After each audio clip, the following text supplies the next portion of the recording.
Maple and Vine. Cafe. Early morning. January 10th.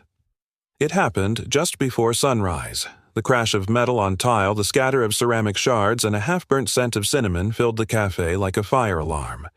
A tray of apple pies had hit the floor hard. Steam hissed into the cold morning air, and then came her voice.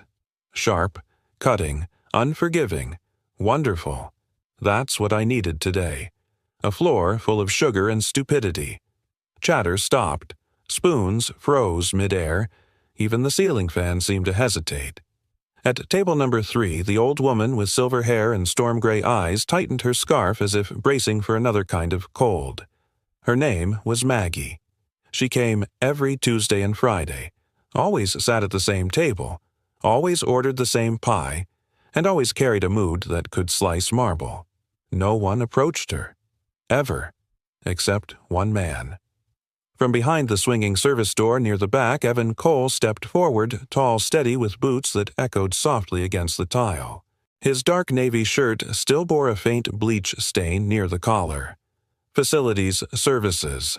Night shift stitched above his heart. He didn't say a word.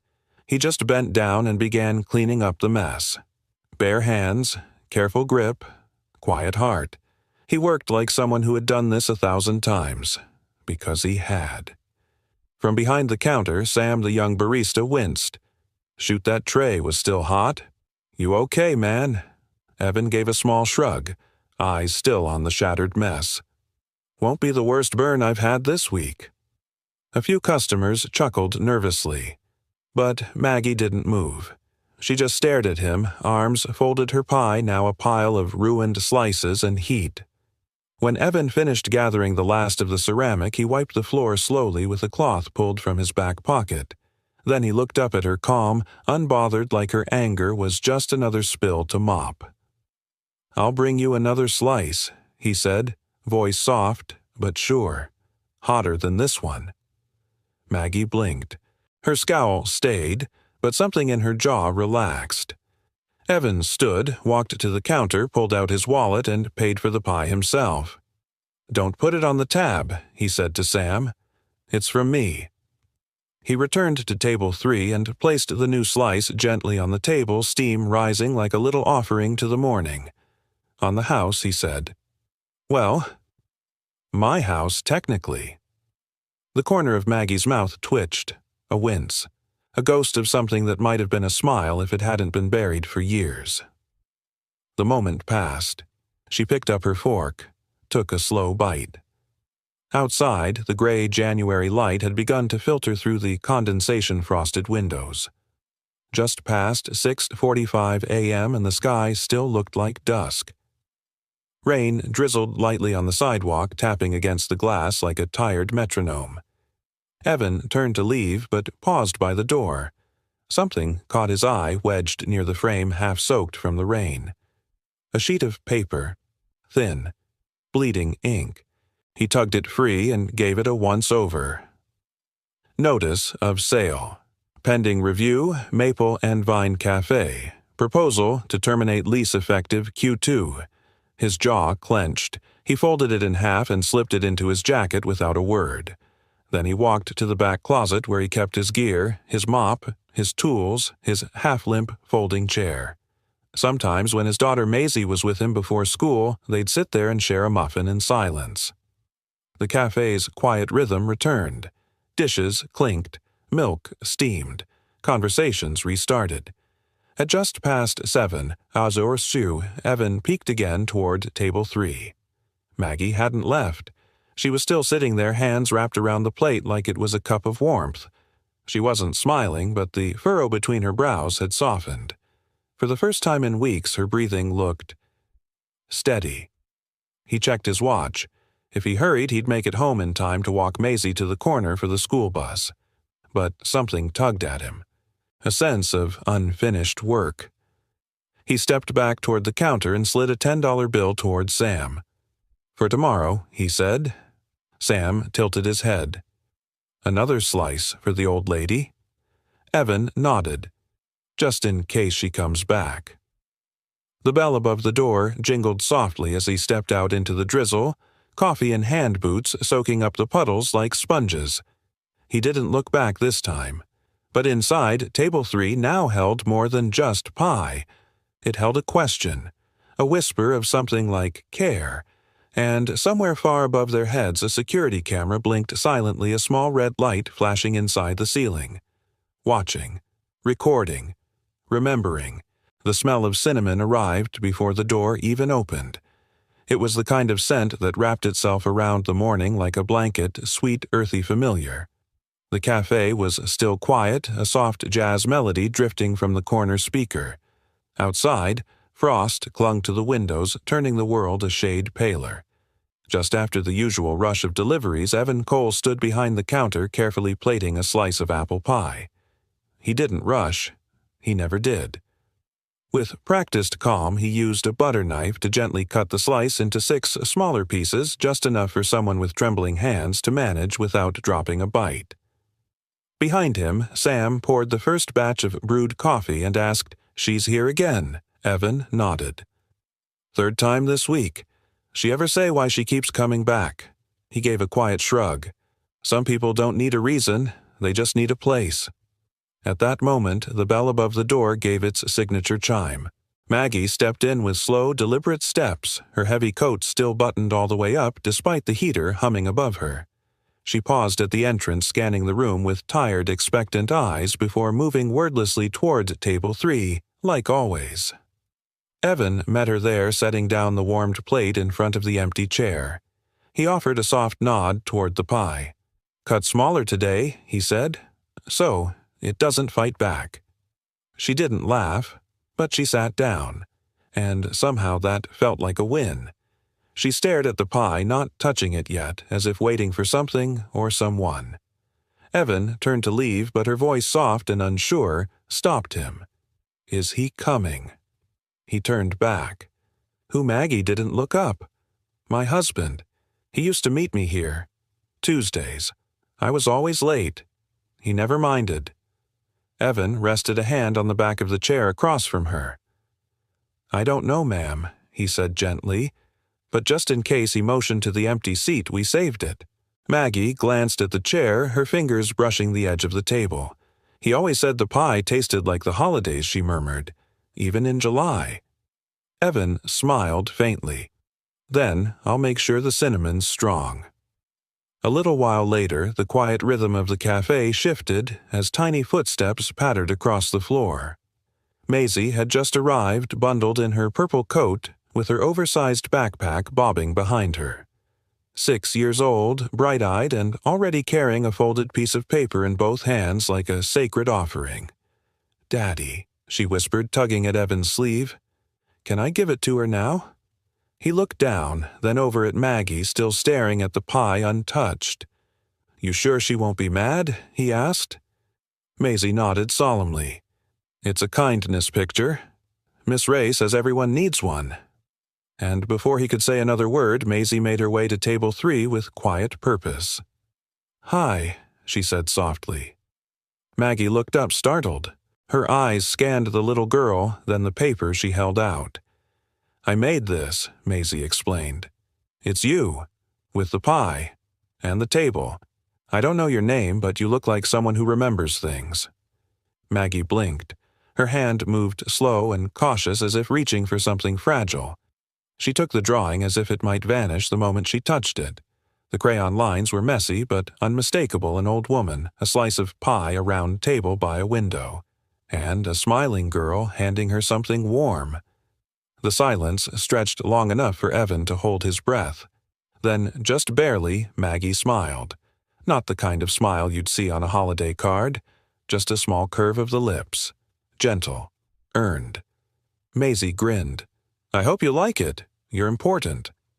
Then, as easily as she'd arrived, she turned and skipped back toward her dad, already pulling a juice box from her backpack like nothing had happened.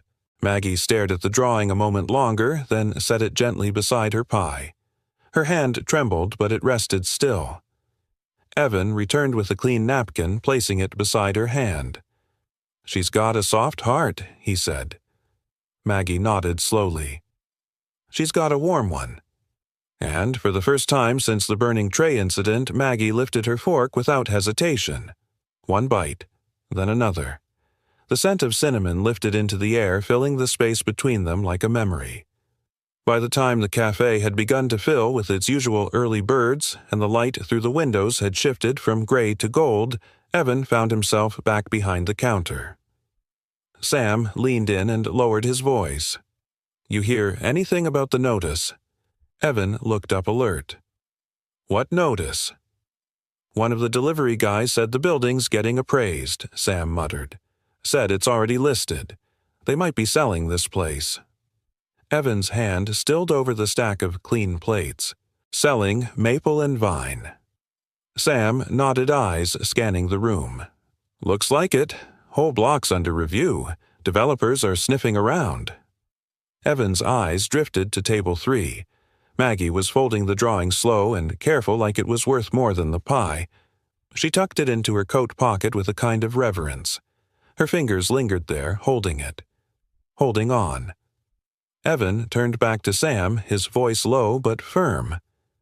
"If that's true, they're not just closing a cafe. They're erasing a place that remembers." Sam didn't say anything. He didn't have to. The cafe hummed on. Blenders, soft voices, quiet songs. But beneath it all, something deeper settled in the space between the tables. A question. A quiet ache. And Evan, towel in hand, stared back toward the place where Maggie had smiled, and wondered how many stories would be lost if no one stayed to remember. The hum of the monitors filled the room like a soft engine. Fluorescent light buzzed overhead. The air felt cooler than it needed to be too sterile for a February morning. A mug of untouched tea sat beside the keyboard, steam long gone.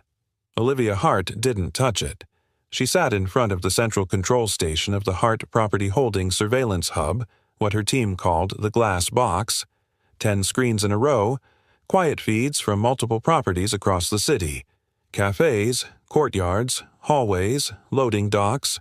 Most of it uneventful, just people living ordinary lives under grainy watch. But her eyes were fixed on the top right screen. Maple and Vine, interior, angle 3, facing window seating. Timestamp, February 10th, 6:43 a.m. A subtle rewind. She dragged the cursor back a few seconds and clicked. The image flickered slightly, then cleared. A tall man in a maintenance uniform approached table 3 with something in his hands. Olivia leaned closer, elbows resting on the desk. The footage played without sound, just movement and the usual timestamp ticking forward. The man Evan, she'd confirmed, bent slightly, setting down a plate of pie. He said something. The old woman at the table didn't respond right away.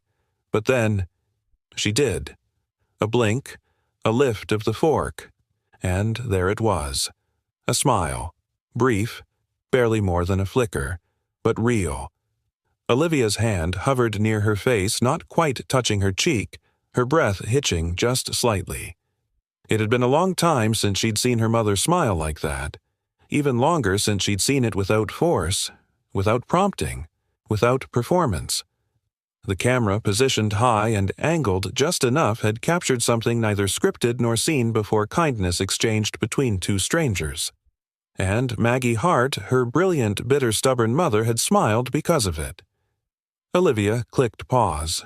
The image froze on Maggie's face, mid-lift, steam rising in front of her pie, halfway to her mouth, the drawing from the little girl still on the table beside her. Without thinking, Olivia reached toward the small stack of printer paper nearby. From a separate screen, she navigated into the system archive and pulled the corresponding receipt logs for that morning's cafe transactions. 3 items. 1 coffee, 1 juice, 1 slice of apple pie paid in cash, logged to no employee account. She printed it. The page slid from the printer, warm and faintly curled. Olivia took it in both hands. Scanned the bottom line. 475-641. AM cash, no tip required. Her eyes lingered on the handwritten note the cashier had scribbled beside it. Janitor paid Reg 2. She folded the receipt once, then again, then tucked it into a thin leather binder resting beside her. Inside the binder were pages not of balance sheets or contracts, but of moments. Photographs, menu scraps, her father's doodles from napkins long ago, letters she never sent, mementos her mother no longer remembered asking to keep.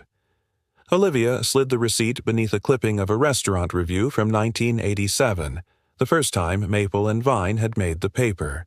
She paused, then shut the binder softly. An hour passed, and the office slowly stirred behind her keyboards, clicking doors, opening and closing, muffled voices from early meetings starting on adjacent floors. But Olivia remained in the chair, watching, rewinding, fast-forwarding, pausing at the same frame again. Maggie. Table 3.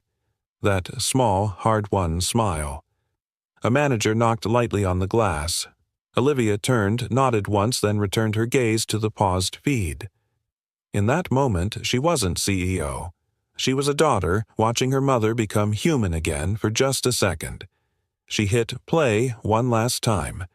Evan could be seen wiping the table after Maggie left, folding the napkin, gently tucking the drawing the girl had forgotten into a clear bag and handing it to the barista with a small gesture that clearly meant, "Keep it safe." Then he exited the frame. The bell above the door jingled. Maggie was already gone. But something had stayed behind. Later that afternoon, Olivia passed through the ground floor of the building and paused by the service elevator where the maintenance log was posted. Evan's name was still on the rotation sheet overnight shift, alternating buildings 3 nights a week at Maple and Vine. She took out her phone, hovered over the operations HR contact, then stopped. Not yet. This wasn't about contracts or evaluations or business strategy. This was about watching a stranger show kindness no one asked for, and no one expected. She returned the phone to her coat pocket and walked on heels, tapping against marble the binder tucked beneath one arm. She hadn't told anyone yet. Not the board, not her team, not even Maggie. But somewhere deep down a decision had begun to stir. A question had landed and lodged itself like an ember. What if places like Maple and Vine weren't dying? What if they were simply waiting? For someone to remember what they're for. As the elevator doors closed, Olivia rested her hand on the binder and whispered something so quiet it barely reached the steel. "You smiled, Mom." "I saw it." The pie was still warm when he set it down. Same table, same plate, same cinnamon swirl baked into the golden crust. No one sat across from it. Evan didn't say anything he never did on mornings like this. He just placed the slice at table 3, adjusted the fork so it pointed east like always, and walked away. The chair stayed empty. It had been empty for days now. Maggie hadn't shown up on March 3rd, or the 5th, or today. The routine had been broken, but Evan kept it anyway. Something in him refused to let the rhythm die. Maybe it was habit, or maybe it was hope. By now, Sam didn't even question it. He just wrapped the pie before dawn, handed it over, and nodded once. "She's not coming today either," he said quietly as Evan passed the counter. "I know," Evan replied. Still he placed the plate down. Still he wiped the table gently when the pie grew cold. And still, every time he looked at that chair, something inside him whispered, "Not yet." The week passed with a strange kind of stillness. Mornings came. Pie was plated. Table 3 waited in silence. Maisie asked once, "Is the pie lonely when the lady doesn't come?" Evan smiled. "No, sweetie. The pie's just patient." She nodded like it made perfect sense. On the morning of March 14th, the light through the window had a different tone, sharper, clearer, as if spring had finally remembered to arrive. Evan stepped into the cafe just after opening, carried the pie like always, and placed it on table 3. And just as he turned to leave, the bell above the door rang. Not once, not twice, but in rapid succession. 3 people entered, 2 men in tailored suits and 1 woman between them. She wasn't wearing a coat, just a dark blazer and matching slacks. Sharp lines, hair pinned back, eyes alert and observant. It was Olivia. Evan didn't recognize her at first, but something in her posture made him pause. She scanned the cafe quickly, eyes landing on table 3 and the untouched slice of pie. "Excuse me," she said, approaching. "Are you the one who keeps placing that there?" Evan hesitated. "Yes, ma'am. You work here, I clean here." She folded her arms not defensively but like someone carrying a thought too heavy to let drop. "Then why keep putting pie on a table no one sits at?" Evan looked at her for a long second before answering. "Because maybe one day she'll remember the way." That stopped her, not completely, but enough to shift something in her expression like a wall inside her had just been tapped and a tiny crack appeared. He continued quietly. "You never know what might bring someone back. Smell, sound, taste. Sometimes it's not about the person forgetting. It's about the world remembering for them." Olivia didn't speak for a moment. The two suited men glanced at each other, unsure whether to interrupt. She held up a hand, silencing them, then turned back to Evan. "Do you know who that chair belongs to?" "I don't need to," Evan said. "I just know someone once felt safe there." Something in his answer undid her just slightly. She glanced toward the pie again, then at the empty seat, then back at him. "Come with me," she said. Evan blinked. "I'm sorry." She pulled a business card from her pocket and held it out. "Get your jacket. I want to tell you a few things. About the woman who used to sit here." Evan took the card, slowly reading the gold lettering. Olivia Hart Managing Director, Hart Urban Trust. He looked up. "Wait, Hart. As in, yes," she said. "As in the name behind this entire block." She turned toward the door. The two men followed without a word. Then she paused, looked over her shoulder and said, "Well, are you coming?" Evan glanced back at the table, at the still steaming pie, at the chair that had waited so long, and then down at the drawing Maisie had redone yesterday, still tucked inside his tool bag. He folded it gently, slid it into his coat pocket, and nodded once. "Yeah," he said. "Lead the way." And with that he stepped outside, not knowing the story he was about to hear. Would rewrite everything he thought he understood about kindness, memory, and the woman behind the silence. The car was too quiet. No radio, no idle chatter, just the low hum of tires against asphalt and the faint tapping of rain beginning to gather on the windows. Evan sat in the passenger seat of a black SUV, his hands resting awkwardly on his lap. The leather felt unfamiliar beneath his palms, cleaner than anything he owned. Across from him, Olivia Hart stared straight ahead, posture rigid, lips pressed into a line. Her driver knew better than to speak. The suited men from the cafe had been dropped off at the next corner. Now it was just the two of them. Evan cleared his throat softly. "So, where are we going?" She didn't answer at first. Instead, she pulled a small folder from her bag and laid it across her knees. Her voice came a moment later, quieter than he expected. "You placed that pie on table 3. How many times?" He blinked. Honestly lost count. "I wasn't doing it for records." "No," Olivia said. "You were doing it for memory." The car made a slow turn past a block of brownstones, their windows glowing faintly in the early afternoon gray. She flipped the folder open, revealing the receipt he had signed weeks ago, cash payment, $4.75, along with a still image printed from the security footage. Maggie, mid-smile, mid-bite. Evan inhaled. "You were watching. There's a notice above the counter that says, 'Premises under video surveillance.' You didn't hide anything," Olivia said, matter of fact. Then after a pause, "But you didn't perform either. That mattered." She closed the folder, then finally turned to look at him. "That woman," she said softly. "The one sitting at table 3. That's my mother." Evan's eyebrows lifted, but he said nothing, just nodded once. "She hasn't been herself for a long time," Olivia continued. "She was brilliant once, sharp as glass, ran this neighborhood like it was her own kitchen. My father, he ran the opposite direction from everything she controlled. But once, just once, he sat down at a cafe table and she let him speak. Her eyes softened. That table, that pie, that cafe. It was their meeting place before it became my memory. It's the only place she ever returned to, even after the forgetting began. Evan listened, hands clasped, unsure if he was supposed to respond or simply witness. "So, why keep coming back?" Olivia asked aloud, more to herself than to him. Maybe she's chasing a piece of herself that only exists between those walls. Evan let the words settle. Then gently, "That's why I left the pie, in case that piece needed a place to land." She exhaled. The car slowed near the corner of Orchard and King. Outside, the rain had stopped but left a sheen on everything glass-metal pavement. Reflections everywhere. For a long time, neither of them spoke.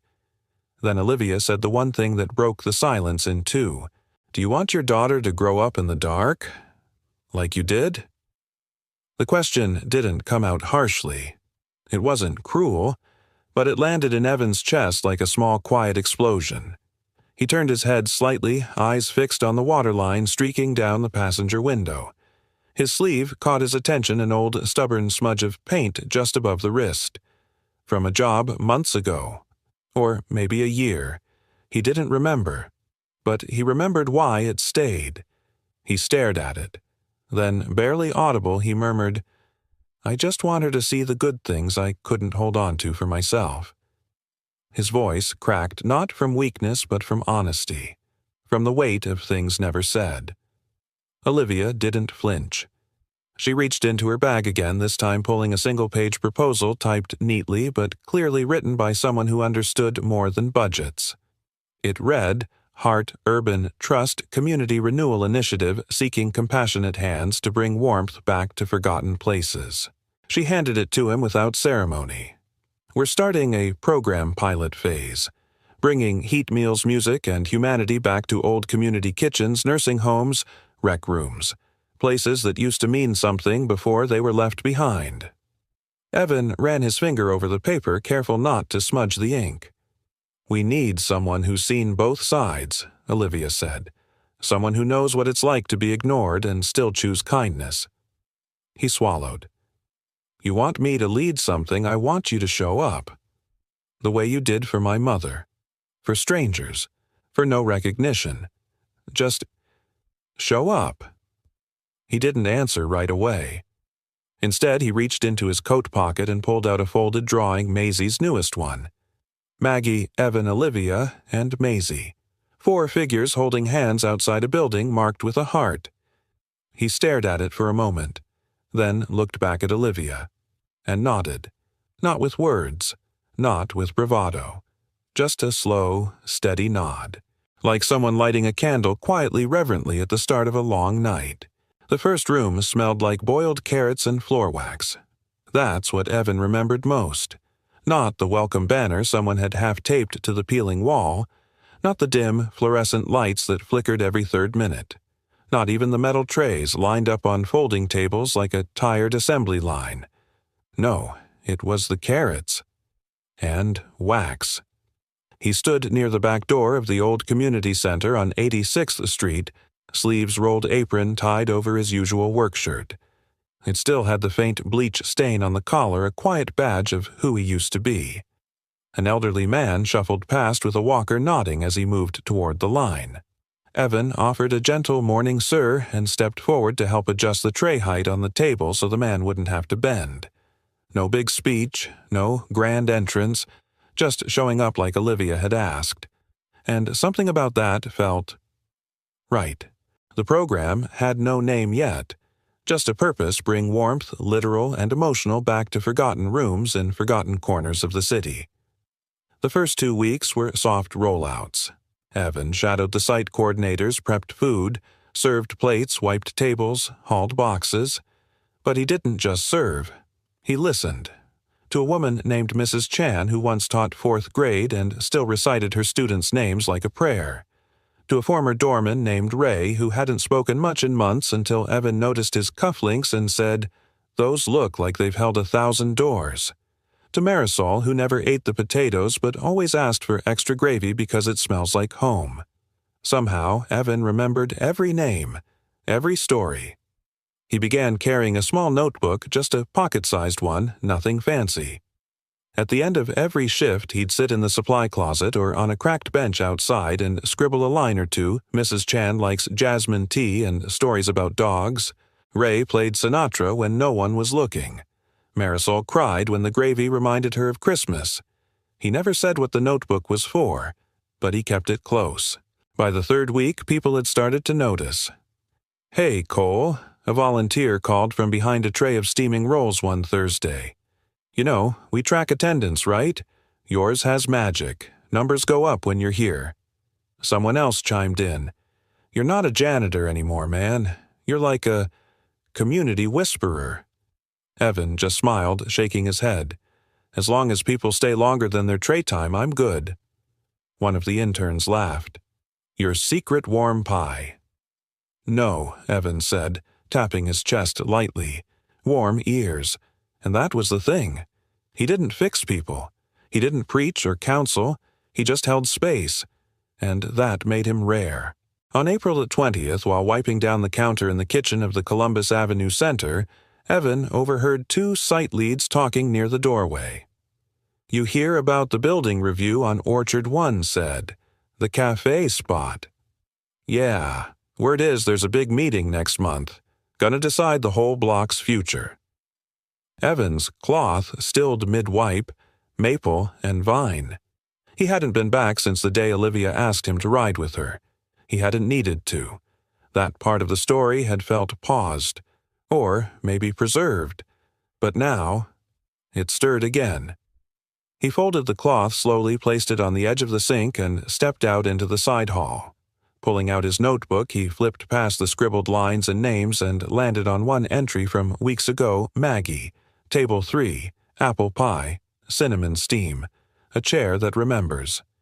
He stared at it for a long moment, then closed the notebook with care.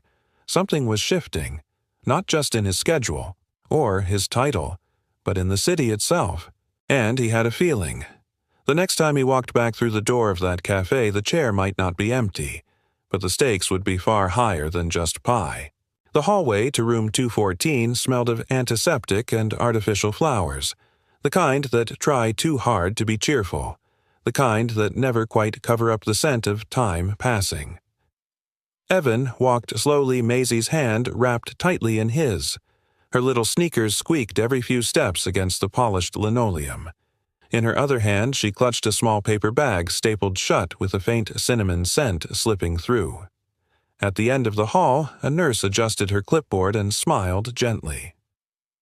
"She's been quieter than usual today," the nurse said softly, "but something seems different." Evan nodded, unsure what he'd find beyond that door.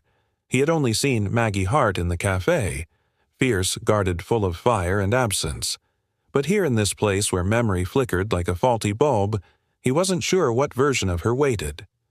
Olivia was already there, just outside the room, standing behind the glass. She turned when she saw them, a cautious look on her face. She's awake, more alert than usual. Evan kneeled to Maisie's level. "Remember what we talked about, honey. Be gentle and let her speak first." Maisie nodded. "I brought something," she whispered, holding up the bag. Then, quietly, they stepped inside. The room was still. Sunlight filtered through sheer curtains, painting soft gold across the bed and floor. Machines hummed gently. A small fan ticked in the corner, brushing air over Maggie's pale cheeks. She sat, propped upright, eyes open but unfocused. Her hands were folded in her lap, skin thin and fragile like paper that had been folded too many times. Maisie tiptoed closer. "Hi," she said. "I don't know if you remember me. I'm Maisie. I brought you a pie." No response. Evan stayed near the foot of the bed, heart steady but uncertain. Maisie pulled the bag open and carefully slid the small wax-wrapped slice of pie onto the rolling tray. The cinnamon hit the air immediately, sharp, sweet, and warm. Maggie's nostrils flared. And then, something happened. Her fingers twitched, Her chin lifted, and her eyes clouded just moments before focused. She blinked, then again. Then, slowly, those tired eyes drifted toward the little girl. She stared at Maisie for a long, quiet beat. And then, my granddaughter? It wasn't a question. It wasn't a mistake. It was recognition. Maisie's face lit up. Evan's breath caught in his throat, and Maggie laughed. A soft, rasping, beautiful sound that cracked the silence like a sunbeam through a storm cloud. Maisie reached out and touched her hand. Maggie didn't flinch. Instead, her fingers curled around the small one in hers. Olivia stood frozen behind the glass, one hand over her mouth, shoulders trembling. Evan stepped toward her, pulled a tissue from his pocket, and offered it gently. She took it without a word. Through the glass, they both watched as Maggie leaned closer to Maisie, lifting the wax paper like a ritual. She took one bite, chewed slowly, and smiled. Later, as nurses checked vitals and adjusted the machines, Evan and Olivia sat just outside room 214 on a wooden bench that had been painted too many times. Neither of them spoke at first. Maisie had fallen asleep on Evan's shoulder fingers, still sticky from holding the pie bag. He adjusted her gently and draped his jacket over her legs. Inside, Maggie was humming to herself. It wasn't a tune either of them recognized, but it was something. After a long moment, Olivia whispered she used to hum that while doing dishes, before she forgot where the sink was. Evan looked over. She remembered Maisie. Olivia nodded. Her eyes still shimmered. For 5 minutes, maybe. But they were real minutes. He nodded slowly. There are some things memory can't hold, but the heart still keeps. She turned to him then. Not as the executive, not as the woman who owned half the city, just as a daughter. "Thank you," she said. Evan didn't reply. He didn't have to. When they finally left the care facility, the sky had shifted to late afternoon gold. Clouds parted just enough to let light kiss the tops of buildings. As Olivia slid into the back seat of her waiting car, her assistant handed her a small stack of unopened mail. She flipped through absently until one envelope made her pause. Stamped in black ink across the front, Hart Urban Holdings Board, Vote Proposed, Use Review. Maple and Vine Cafe. Meeting date, May 15th. Location, HQ, 10th floor boardroom. Her fingers froze over the edge of the paper. A decision, the kind that would ripple far beyond a vote count. She glanced back once toward the care center doors. Room 214 was on the second floor, just above the courtyard. And for a moment Olivia swore she could hear humming. The room was colder than it needed to be. It wasn't just the air conditioning. It was the walls, glass, and brushed steel-sharp corners, floor-polished like a mirror no one dared scuff. On the long table sat bottled water in perfect rows, stacks of briefing folders with the Hart logo embossed in silver, and 2 kinds of pens, one for taking notes, the other for signing decisions. Evan Cole stood at the end of the table, out of place in every way. No badge, no title, just a canvas messenger bag over one shoulder and his usual boots, the edges worn from years of overtime. But in his hand, he held something no one else had brought, a story worth fighting for. He placed his bag gently on the table and began laying out the pieces. The photo came first, a printed snapshot Olivia had helped him extract from security footage. Table 3. Maggie. Mid-smile, mid-bite. Steam rising from the plate. The warmth in her eyes undeniable. Then came the drawing crayon on thick paper corners, fraying from being folded and unfolded a dozen times. Maisie's careful strokes, Evan, Maggie, Olivia, and herself holding hands beneath a hand-drawn sign that read, Home. Next, a laminated napkin note. It read, "Thank you for remembering me when I couldn't remember myself." R. Calhoun Room 208, one of the residents from the community kitchen downtown. Evan had helped him find his favorite jazz station on the old center's radio last week. Then, last he pulled out a curled, water-damaged flyer. Proposal for property sale, Maple and Vine Cafe. The ink had bled from the first day Evan found it soaked under the cafe door, but it was still legible, still a threat. He set it down next to the smile, just as the door opened. Victor Reed entered with the kind of efficiency that made doors seem unnecessary. Pressed navy suit, a perfect Windsor knot, tablet in one hand, phone in the other. He stopped when he saw Evan, eyebrows lifted. "You're not on the briefing list?" Evan nodded once. "I'm not here for the list." Victor gave a tight smile, the kind people give to baristas who take too long with the change. "I see." He walked past, glanced down at the table. His gaze skimmed the photo, the drawing, the note. Then he picked up the soggy flyer. This is what you brought to a Capitol review." "It's part of it," Evan said calmly. "The rest is harder to print." Victor turned, arms folded. "Let me be clear. The cafe's location is underperforming. It's sentimentally charming, sure, but sentiment doesn't cover property tax. This isn't a family scrapbook, it's a portfolio." Evan didn't flinch. "Places like that cafe," he said, "hold more than leases. They hold people together. The pie, the laughter, the chance to sit somewhere and be seen. That's value. It's just not the kind you measure in quarterly earnings." Victor gave a small dismissive exhale. "And who decides what value counts, Mr. Cole?" "Evan Cole." Victor smirked. "Mr. Cole, you're a maintenance worker. You don't own that property, you don't fund it, and you certainly don't set the vote." Evan looked him straight in the eye. "No," he said, "but I've cleaned the floors where people leave pieces of themselves. I've seen what's forgotten. I've seen what gets remembered." He gestured to the drawing. "You call this child's art. I call it a blueprint for the kind of city we still could be." Victor glanced at the clock.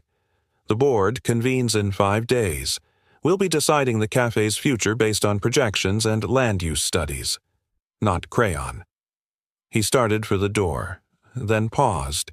Without turning, he added, "You'll have 5 minutes. If Olivia Hart insists you be present, then you speak, but keep it short." Evan didn't reply right away. Instead, he collected the drawing and note, folded them gently, and placed them back in his bag. Only then did he say, "I don't need 5 minutes of their time. I just need one moment where they remember what it felt like to belong." Victor didn't respond. The door closed behind him with a soft click. Evan stood alone again. The room hadn't changed.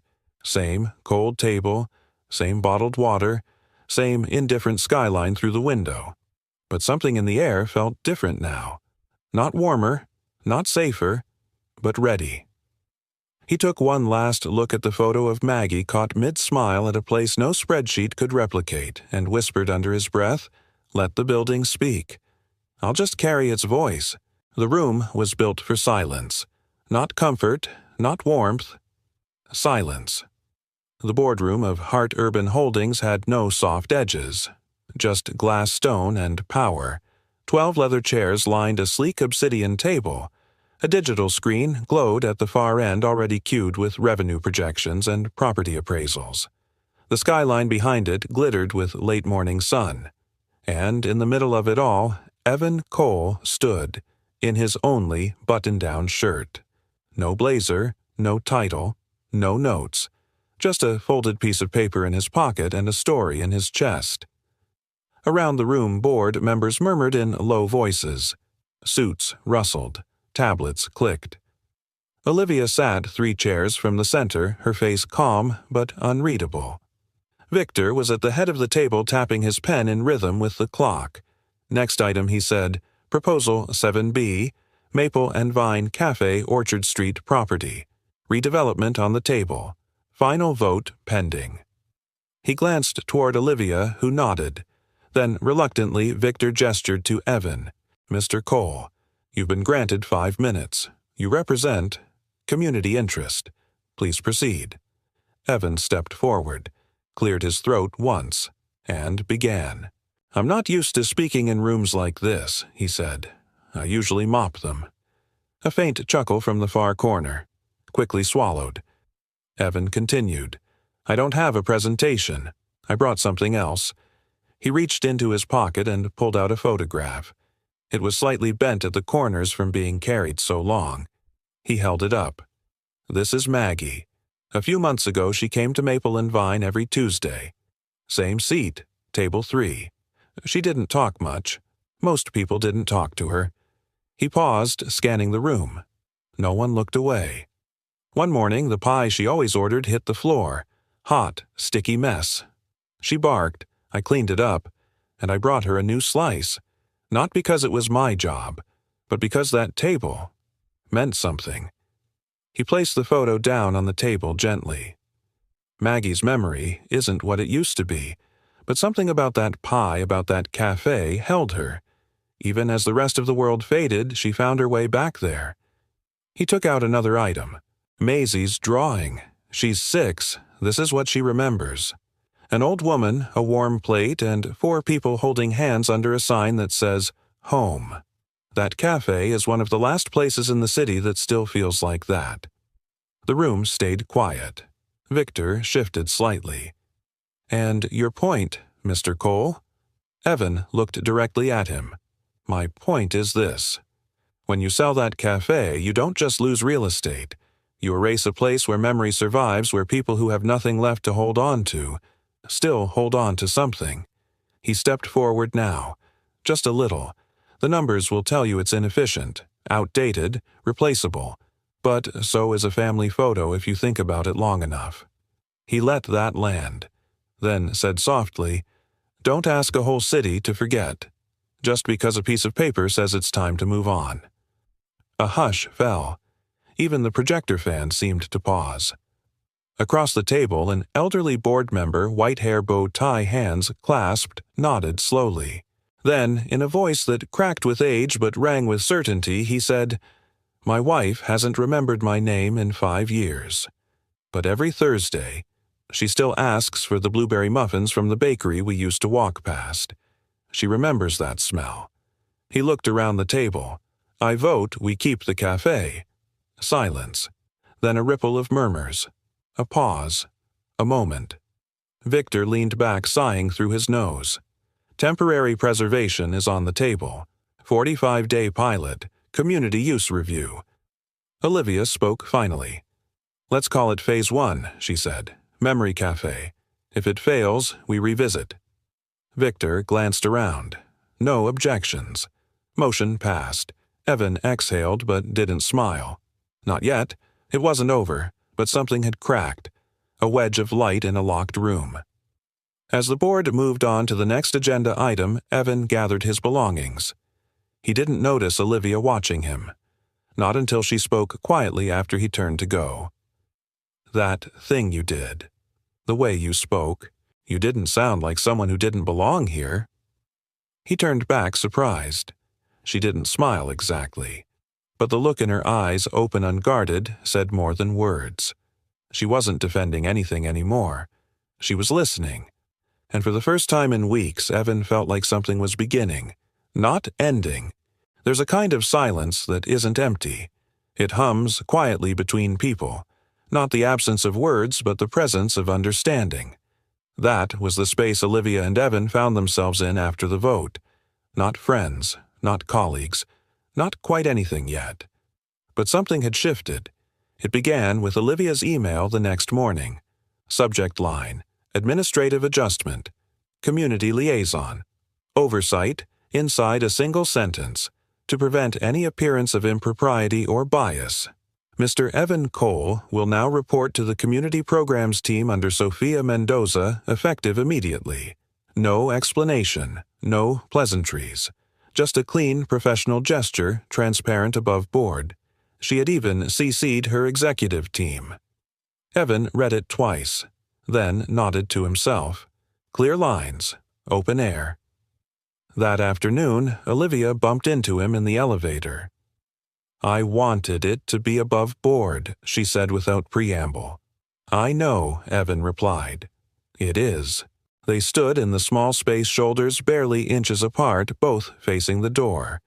When it dinged open, neither moved. Then Olivia smiled just slightly.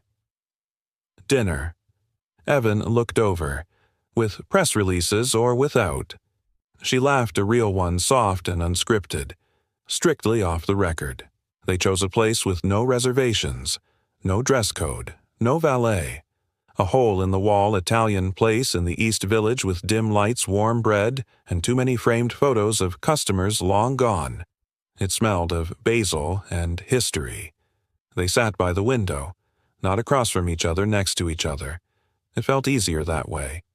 Maisie had been picked up by a friend's mom for a sleepover. Evan showed Olivia a text that said, "Don't forget I like chocolate milk better than sparkling water. Tell your girlfriend too." He grinned as he put his phone away. "She's subtle," Olivia said. "She gets it from her dad." Their meals came quickly, but neither of them ate much at first. Instead, they talked.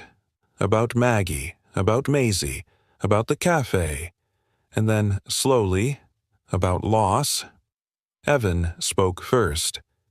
"My wife passed during the second winter in our first apartment. We just bought a kettle we couldn't afford. She made hot cider every night for a month, said. It helped her pretend the heater worked." He smiled at the memory, but his eyes softened with it too. "She would have liked Maisie," he added. Olivia sipped her wine. "And the cafe.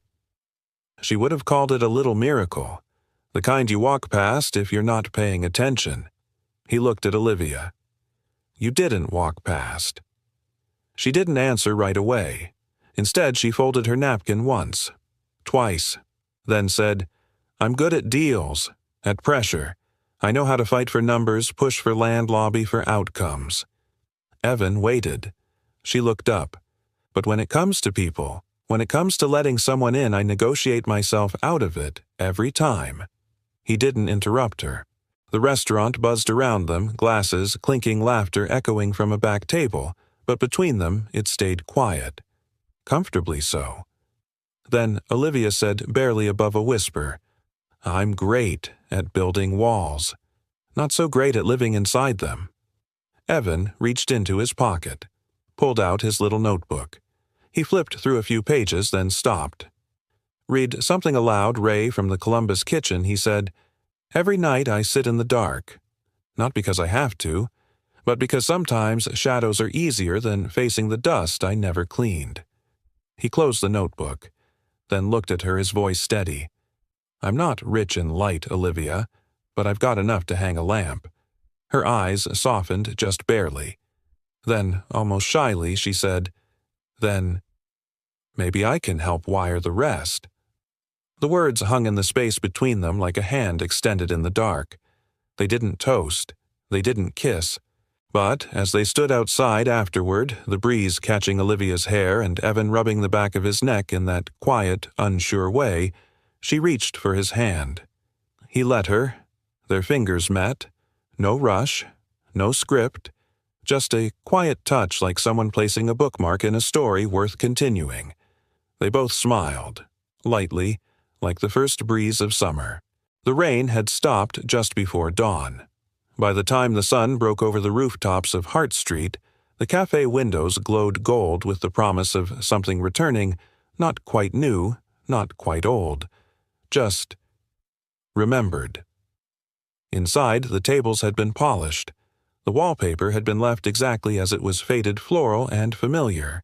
And on table 3, where the light always hit just right in the morning, someone had placed a small vase with a single white bloom. No card, no note, just grace. At 7:14 a.m., Olivia arrived. She wore no blazer, no makeup, just a soft linen shirt slightly wrinkled and her hair in a loose ponytail.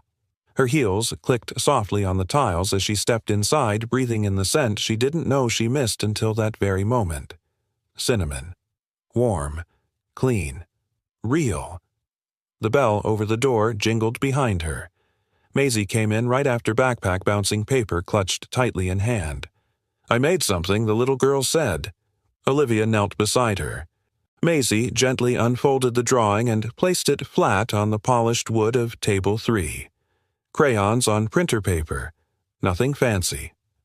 4 figures drawn with careful lines, Evan, Olivia, Maggie, and Maisie holding hands as they walked through an archway. Above it, written in uneven pink letters, Home. Olivia stared at it for a long time, then looked up. Evan was standing by the counter watching quietly. He didn't say a word. He just placed a hand over his heart and nodded once. Olivia pressed her palm against the drawing as if to keep it still, as if to keep herself still. The city came slowly at first. One by one they arrived. Elderly couples with worn cardigans, a man with a military cane, a woman with 2 oxygen tanks and a smile that cracked her whole face open like dawn, caregivers who for once didn't have to stand, sons and daughters who just needed somewhere that didn't feel like a waiting room. Someone brought a harmonica. Someone else brought a thermos of black coffee and 2 packs of sugar just in case. At one point, someone opened the old upright piano in the back. A few tentative notes wobbled into the air off-key but brave. No one minded. Someone clapped. Someone wept. Evan moved gently among them all. He wasn't in uniform now, but he still wiped down a chair before someone sat. He still filled water glasses without being asked. And when a man with trembling hands spilled half a bowl of soup, Evan crouched and cleaned it with the same care he would use for a wedding ring. Maisie sat at the counter sketching again. She had drawn table 3 and labeled it Maggie's Place. A woman walked in mid-morning sunglasses pressed tight to her face. Her shoulders were hunched, her steps unsure. In her hand she held a pale blue scarf and a photo of a younger woman, her mother. Evan came over gently. The woman didn't speak. She just shook her head and gestured helplessly toward the older woman seated by the window, her mother, who refused to eat. "It's been weeks," she whispered. "She won't even lift a spoon." Evan nodded. He stepped behind the counter, picked up a small white bowl of applesauce laced with cinnamon, and returned. Then, without words, he sat down beside the older woman. He placed the bowl in front of her, folded a napkin, set the spoon just right, waited. The old woman looked down, sniffed, paused, and then she reached. The spoon trembled in her hand, but she brought it to her mouth. The daughter gasped, hands to her face, tears already falling. Evan said nothing, just slid a folded napkin across the table. A soft tissue. The woman took it, clutching it like it was breath itself. Behind the counter, Olivia watched. She was standing beside a framed piece of paper hung quietly on the wall. Maisie's drawing. They'd mounted it in oak. No plaque, no announcement. Just there. For anyone who needed to remember why places like this still mattered. At the end of the day, the crowd thinned. A hush settled over the cafe, not heavy but full. Full of what had been shared. Full of what had been made possible. Evan stepped outside to take down the temporary paper sign taped to the front window. Maisie ran to him, grabbing his hand. "Daddy, wait." He paused. She reached into her backpack and pulled out another drawing, this one newer. Same figures, same doorway. But this time, others were behind them. Strangers and neighbors all smiling. Some old, some young. All walking together. Maisie whispered, "This one's for the next window." Evan looked at her, then knelt down and kissed her forehead. He taped it up just beside the door. Below it, Olivia hung a small wooden sign she'd had carved the week before. It read simply, "Memory Cafe. Grand Reopening. June 20th. The paint wasn't dry yet, but the welcome already was. The door swung open with a soft jingle. Not the kind of grand opening that called for balloons or a podium. Just sunlight pouring in across the floorboards. And the scent of cinnamon already curling through the room like a promise. Maisie stood on tiptoe by the window, carefully peeling away the tape from the temporary reopening soon sign. Evan knelt beside her, folding the paper slowly. "She did it," Maisie whispered. He looked at her. "Who?" "Miss Olivia." She grinned. She kept the promise. Evan didn't answer. He just tucked the sign away into the worn pocket of his coat, the same one that had once carried a little girl's wooden spoon and a rain-damp proposal to shut this place down. Now the cafe was full of light and people. Soft chatter hummed in the background chairs, slid napkins unfolded. Someone set up a tiny easel in the corner offering to draw 5-minute portraits. Another tuned a violin softly near the window. Laughter bubbled up from a booth where 3 elderly friends reunited after years apart. But table 3 remained untouched, waiting. Olivia arrived just after 10. Her blazer was off, her shoes were sensible, but her presence calm, grounded radiant turned heads anyway. Not because she was the CEO, but because today, she wasn't. She was just a daughter, a witness, a keeper of memories. She moved through the space quietly nodding to the volunteers helping refill water carafes, wiping a small syrup stain from the corner of a table with the side of her thumb. At table 3, she paused. The plaque had been mounted just beneath the window, small and carved in soft script, for those who remember, and those who don't. She ran her fingers along the edge, then exhaled slowly and turned. Room 214 had sent word earlier that morning Maggie was having a good day. Not a perfect one, but one of those rare golden days when names were lighter to carry and eyes didn't glaze over the faces of those she loved. And just before noon, the door opened again. Evan looked up from the counter. Maggie entered with help from a nurse and a scarf tucked neatly at her collar. Her gaze swept the cafe once and landed on table 3. She smiled. Olivia stood frozen. And then Sweetheart Maggie said softly, reaching out, "You're smiling like I used to." Remember, Olivia's breath caught. For a second, she looked like a little girl again, cheeks flushed, eyes wide with wonder and fragile hope. She crossed the room and fell to her knees beside her mother's chair. "Yes, Mama," she whispered, voice trembling. "I remember." They sat like that for a while. Nothing dramatic, no audience needed, just a daughter, a mother, and time briefly holding still. Evan appeared at her side with a plate. On it a slice of pie, still warm, steam curling up like a whisper. "Thought this might belong here," he said. He set it down gently on table 3. Maggie looked at it, closed her eyes, and murmured, "That smell." Olivia chuckled through her tears. Still cinnamon. Maggie reached for the fork without help, took a bite, and then laughed a sound so soft and bright that every head in the cafe turned without meaning to. Maisie clapped once, purely on instinct. No one knew what to say, so no one said anything at all. They just smiled, because sometimes silence is the only container strong enough for joy. Later, after the rush had settled and the dishes were stacked in gentle piles and the violinist had packed up, Evan found himself standing behind the counter again. He wasn't wearing an apron. He wasn't anyone's employee, but he was home. Olivia joined him, a cup of tea in her hands. "Maisie wants to make a weekly sketch wall," she said, "for customers to draw something they remember." Evan smiled. "She's got a good heart. She gets it from her father." He looked at her. Olivia glanced away, cheeks pink. "Well, I help a little." They stood side by side watching Maggie talk to a young nurse who hadn't seen her so lucid in months. "I used to think success was scale," Olivia said suddenly. "Mergers, expansion, going public. And now I think it's making room." She looked at him. For people to come back to themselves. Evan was quiet, then nodded almost to himself. "The world needs more of that." She raised her cup. "To memory." He tapped his water glass against hers. "To light in old places."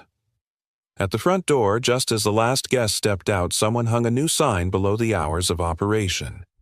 Simple script, no logos, no branding. "Welcome back."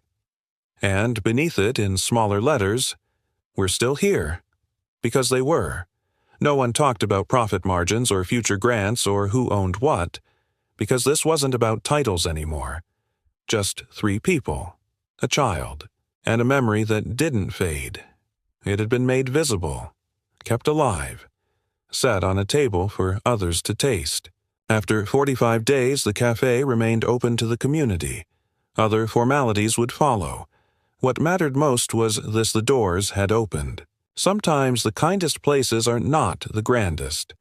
Their quiet corners, a warm slice of pie, a hand that remembers yours even when the mind forgets. If you've ever witnessed a moment like this where love outlasted logic or someone held on to hope for just one more day, we'd love to hear your story. Drop it in the comments below. Tell us where you're watching from. We've seen friends from Scotland, the Philippines, Ohio, Melbourne, and maybe today we'll hear from you too. And if this story touched something in you, if it made you pause, smile, or remember someone you love, please consider subscribing. There's always another story waiting to be told, and we'd be honored to share it with you. Thank you truly for spending this time with us. Until next time, stay kind and keep the light on.